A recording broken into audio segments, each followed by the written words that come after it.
November 24, 2025ರಂದು ಭಾರತದ ಹೊಸ CJI ಆಗಿ ಸೂರ್ಯಕಾಂತ್ ಅವರು ಅಧಿಕಾರ ವಹಿಸಿಕೊಂಡ್ರು. ಇವರು ಭಾರತದ 53ನೇ ಸಿಜಿಐ ಆಗಿದ್ದಾರೆ. ಇವರ ಜರ್ನಿ ಎಲ್ಲಿಂದ ಪ್ರಾರಂಭ ಆಯಿತು ಗೊತ್ತಾ?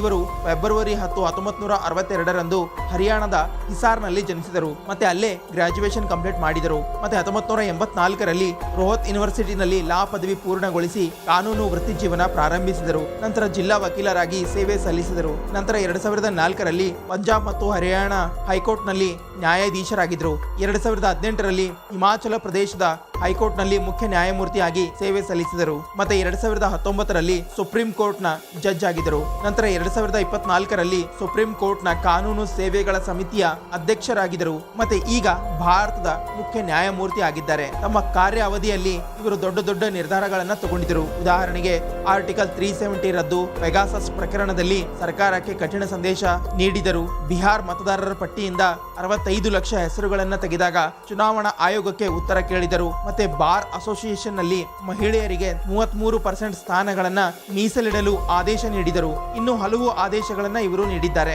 ಇಂಥದೇ ಫ್ಯಾಕ್ಟ್ ವಿಡಿಯೋ ನೋಡಲು ಚಾನೆಲ್ ಸಬ್ಸ್ಕ್ರೈಬ್ ಮಾಡಿ, ಹಾಗೆ ನಮ್ಮನ್ನ ಫಾಲೋ ಮಾಡಿ, ಸಪೋರ್ಟ್ ಮಾಡಿ.